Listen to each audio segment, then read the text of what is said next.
For generations, the Xylo Empire had watched its future disappear.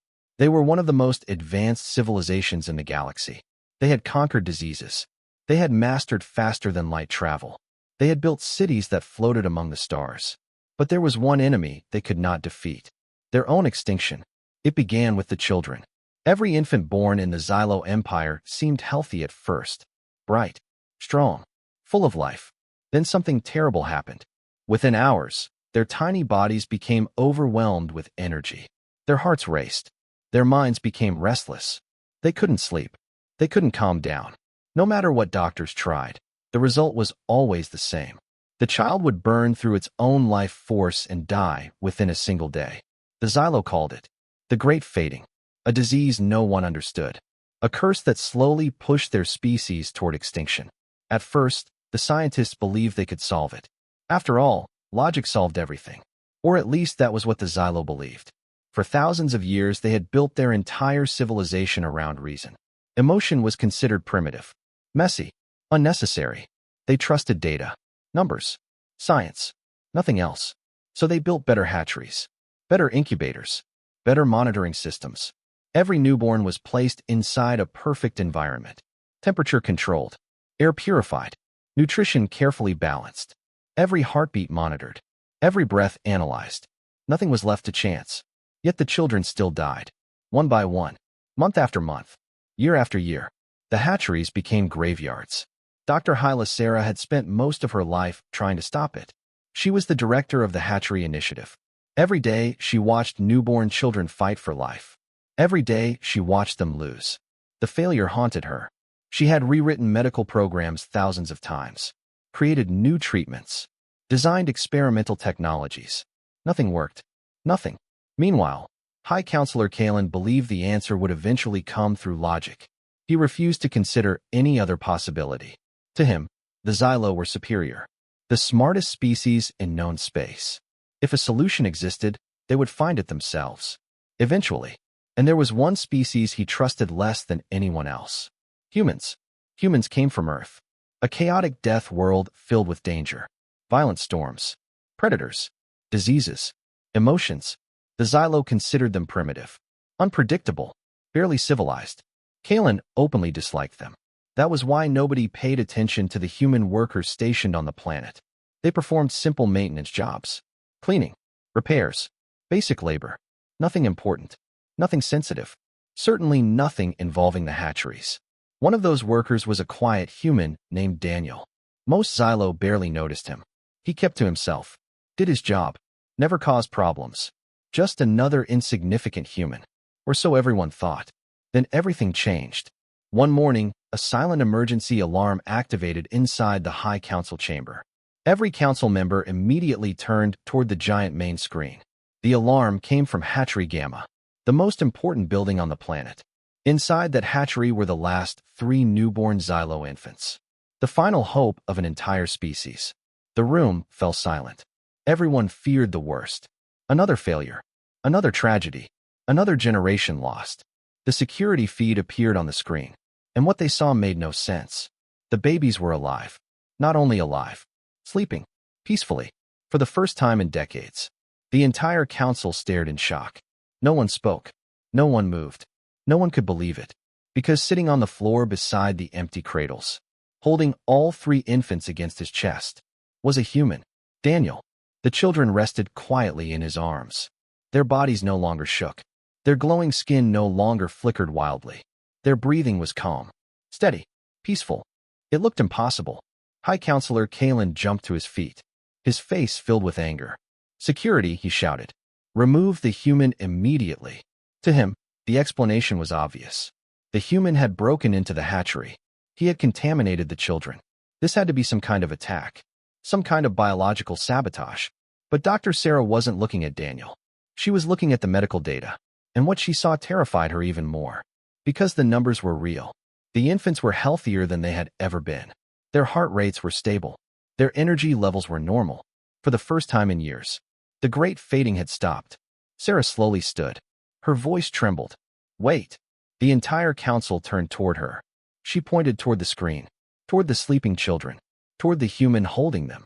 "Don't remove him." Silence filled the chamber. Why? Kalin demanded. Sarah couldn't take her eyes off the data. Because deep inside, she was beginning to realize something impossible. Something that could change the future forever. Maybe the cure wasn't technology. Maybe the cure wasn't logic. Maybe the cure was human. The High Council chamber was silent. Every leader of the Zelia Empire stared at the giant screen. And every one of them saw the same impossible thing. 3 infants. Alive. Sleeping peacefully. For the first time in generations. Yet High Counselor Kalin wasn't impressed. He was furious. This is contamination, he shouted. The human has breached a sacred hatchery. His fist slammed against the council table. Remove him immediately. Security teams prepared to enter Hatchery Gamma. Weapons ready. Orders received. The human would be arrested. Then Dr. Hyla Sarah stood up. Wait. Her voice wasn't loud, but it stopped everyone. Kalin turned toward her. Explain. Sarah pointed toward her personal monitor. Streams of medical data flowed across the screen. Heart rates, brain activity, metabolic readings. Thousands of measurements updating every second. The infants are stabilizing. Several council members frowned. That wasn't possible. Sarah enlarged the data for everyone to see. The numbers spoke for themselves. For years, every infant affected by the Great Fading showed the same symptoms.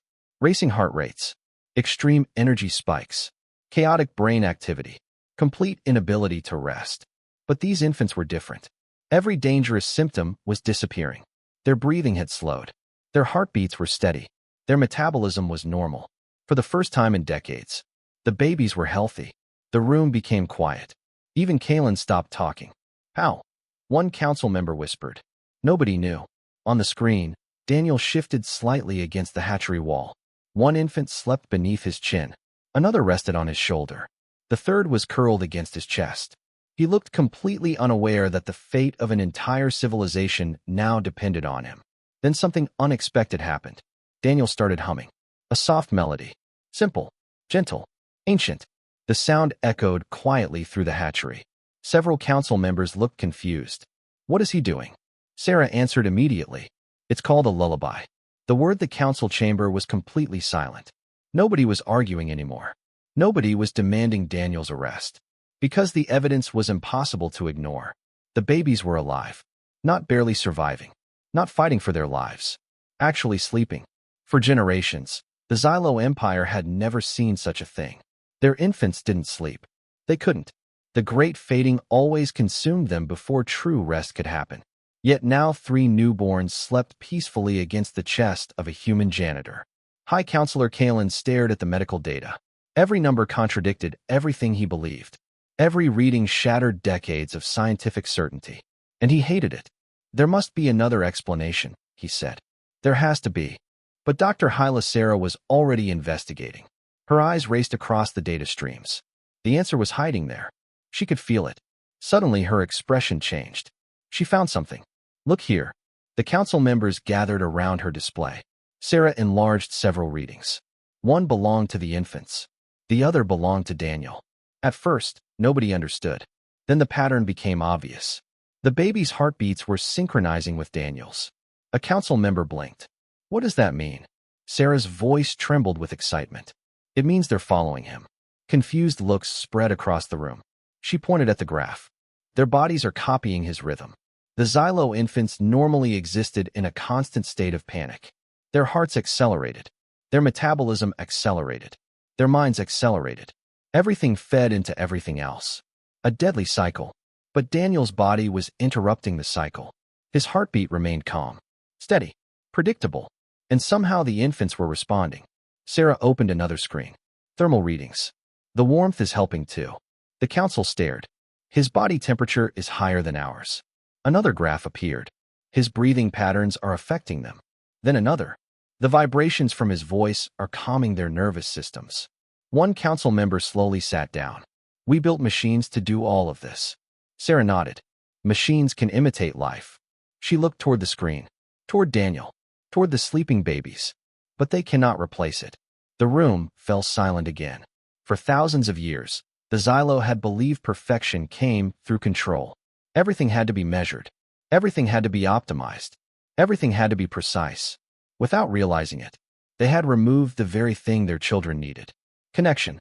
Meanwhile, inside Hatchery Gamma, Daniel remained completely unaware of the historic debate.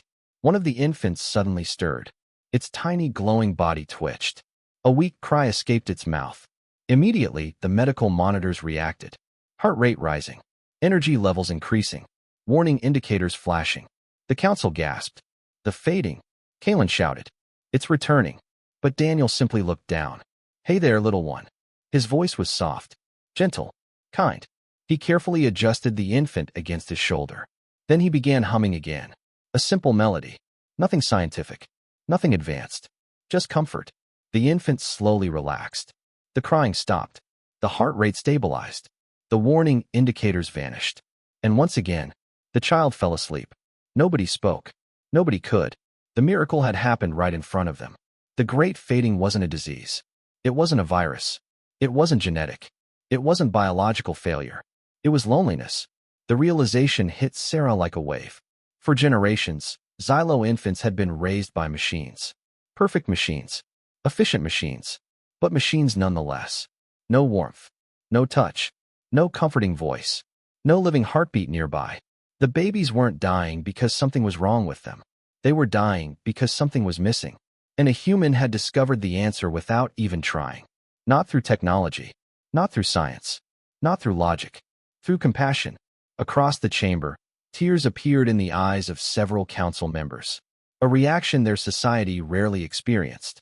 For the first time in centuries, many of them felt something stronger than logic. Hope. Even Kalin stood silently. His arguments gone. His certainty shattered. Finally, Sarah turned toward him. What now? The old counselor looked at the screen. At the sleeping infants. At the human janitor who had unknowingly saved their future. Then, slowly, he nodded. Bring him here. Sarah blinked. You mean arrest him? Kalin shook his head. For the first time since the crisis began. His voice sounded different. No. He looked back at Daniel. Bring him here so we can learn. And at that moment, everything changed. Because the Xylo Empire was finally ready to hear the truth. And the truth was something no algorithm could calculate. Sometimes the most powerful force in the universe is simply another living being saying, you are not alone, Doctor. Hyla Sarah entered Hatchery Gamma alone. For a moment, she simply stood there, watching, listening, trying to understand what she was seeing. The room was quiet, warmer than most Xylo facilities. Peaceful, almost sacred. Daniel sat against the wall exactly where the security cameras had shown him. 3 glowing infants slept peacefully against his chest. One beneath his chin, one on his shoulder, one curled comfortably in his arms.